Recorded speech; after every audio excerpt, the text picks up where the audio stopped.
Okay, so let's talk cover letters. So you have your resume created, you found a job that you want to apply for.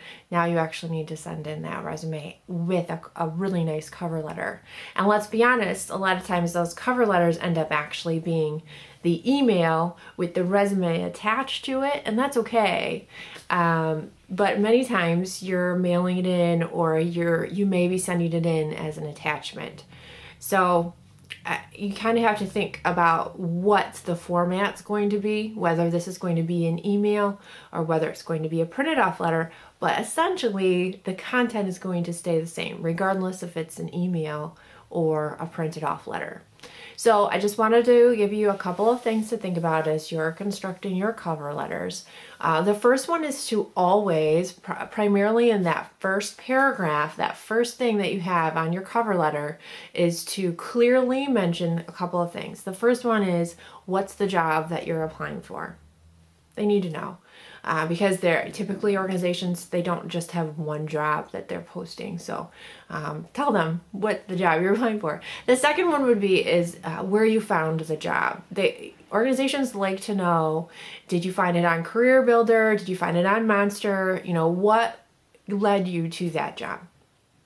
Also, if there was someone that referred you or told you about the job, that would be a great place to put that as well. I heard from Tom Brown about this opening at your organization and thought that this would be a good fit for my skills and experience. Something really simple like that. The second paragraph, we think about that top paragraph being, okay, this is the job I'm applying for.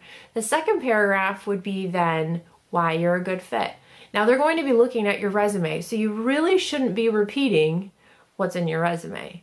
But that middle paragraph, perhaps that's a place to tell a little bit of a story about maybe an experience you had or something you thought really prepared you for this particular job that you're looking at, or if there's some certain things that you think particularly match between your skills and experience and the job you're applying for.